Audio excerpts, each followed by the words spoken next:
Ahora, para saber justamente cómo está ya la situación legal de la ex jefa de gabinete ministerial, Betsy Chávez, le damos la bienvenida a Tiempo Real a Juan Peña, quien es abogado penalista. Bienvenido a Tiempo Real. Andrea, ¿cómo estás? Gracias por la invitación. Bien, hemos conocido el fin de semana esta situación en la cual hemos conocido la declaración de esta testigo, la cual involucra a la ex premier. ¿Qué tanto complica la situación legal de Betsy Chávez? De hecho, no es, por lo que entiendo, no es toda la declaración indagatoria que ha tenido ese testigo, pero también ese extracto es importante porque estamos en una etapa preliminar en donde la Fiscalía lo que intenta hacer es encontrar elementos de convicción que genere una sospecha mayor a la inicial, con la que se inició el caso. Entonces, tienes un testigo directo, que es la reportera que ha estado al momento del anuncio del golpe de Estado que se intentó dar el año pasado, que es, como te decía, una testigo directa de los hechos. No es una testiga de escuchas, ni que fue indirecta. Estuvo en el lugar de los hechos, ha dado un panorama de efectivamente lo que ella vivió, lo que sucedió en esos momentos y quiénes eran las personas que estaban involucradas, cuáles eran las reacciones de cada una, con lo cual se podría evidenciar, por lo menos de ese testigo, el conocimiento que tendría la señora Betsy al momento de este comunicado que daba el presidente de ese momento. Ahora, no solamente su declaración de ella, sino también del ministro del Interior, quien ha corroborado en su mayoría lo que ha sido descrita por la periodista. Entonces, ya es dos testigos directos que se encontraban en el lugar donde de alguna manera coinciden en los hechos y en la narrativa que han tenido en su declaración indagatoria cada uno por separado. Ahora, esta testigo habla con respecto a la intención de sacar un decreto supremo incluso. Incluso también se hablaba de documentos los cuales habían sido supuestamente firmados por el expresidente Pedro Castillo.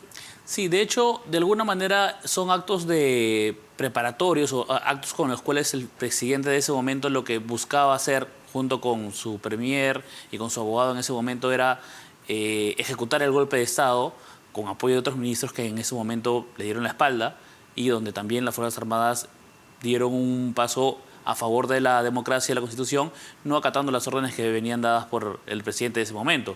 Con lo cual, si bien es cierto, para poner un ejemplo como un delito común, disparas, hieres, pero no matas, igual estás en el delito de tentativa de homicidio.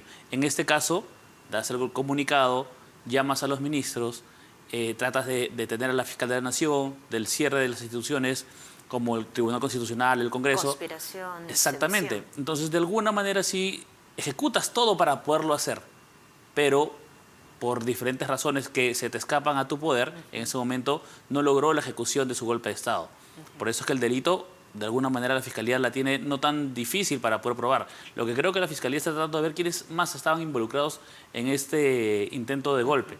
No solamente el presidente lo podría haber ejecutado por sí solo. Él tendría que haber necesitado de alguna manera respaldo de otras personas y con esta investigación preliminar está tratando y hallando, creo, a los responsables también. Y es justamente eso. ¿Qué tanto complica la situación legal de Betsy Chávez, sabiendo y conociendo, obviamente, las declaraciones que dio también en la subcomisión de acusaciones constitucionales, en la cual prácticamente negó todo?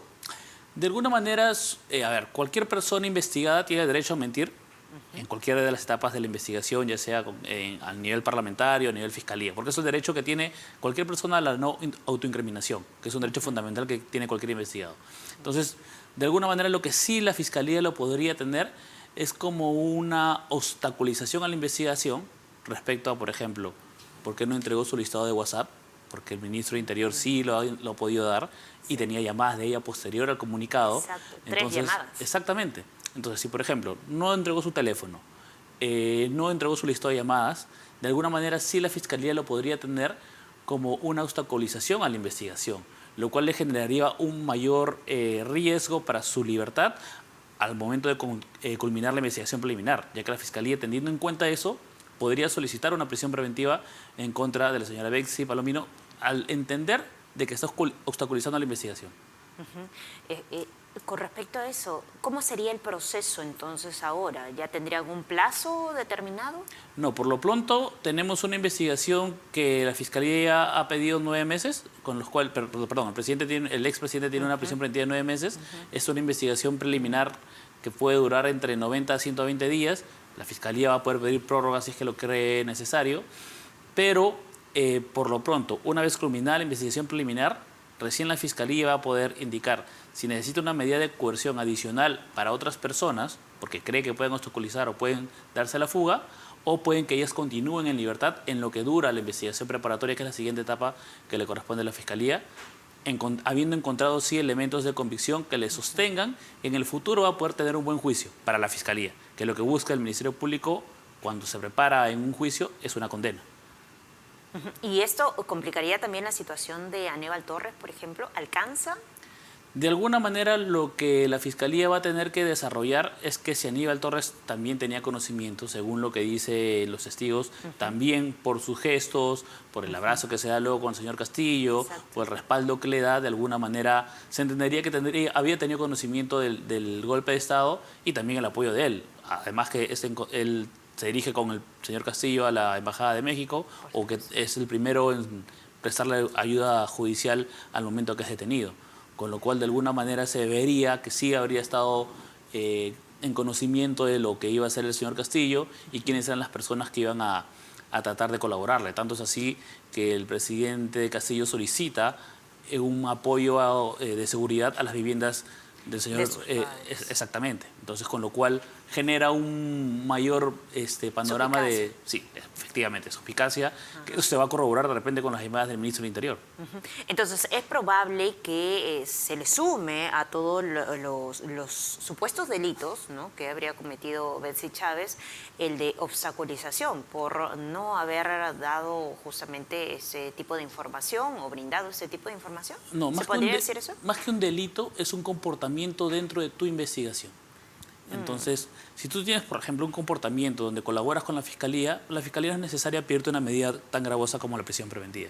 Pero si la Fiscalía sospecha de que borras pruebas, que no entregas documentación o no estás apoyándole a la Fiscalía y por lo contrario estás obstaculizando su investigación, entiende de que tú eres un peligro para el caso, con lo cual pide que te ingresen a un centro penitenciario para que la Fiscalía pueda continuar de manera clara y tranquila su investigación y culminada decidir cuál va a ser tu suerte, o pedirte una condena o pedir un archivo de tu caso. Es decir, estaría reuniendo los requisitos según su comportamiento para una prisión preventiva.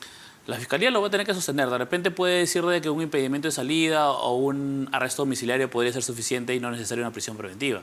Pero en la mayoría de casos que se dan de este tipo, la Fiscalía ha tenido una posición de siempre un requerimiento de prisión preventiva. Ahora, se han dado casos en los cuales el Poder Judicial no lo ha aceptado. El caso del señor Vizcarra, es uno de los pocos casos que en la línea iba seguido de prisiones y se denegó y tuvo una compensación con restricciones. Y ahora también el levantamiento de algunas, ¿no?, como por ejemplo la del señor Fujimori, la del señor BPK, que tenía arresto domiciliario por no tener prisión preventiva, que es igual de grave, y ahora ya no la tiene, no tiene impedimento de salir del país. Entonces el Poder Judicial de alguna manera ha tratado de ir poniendo paños fríos a las medidas de coerción que el Ministerio Público solicita o que en algún momento las declararon fundadas.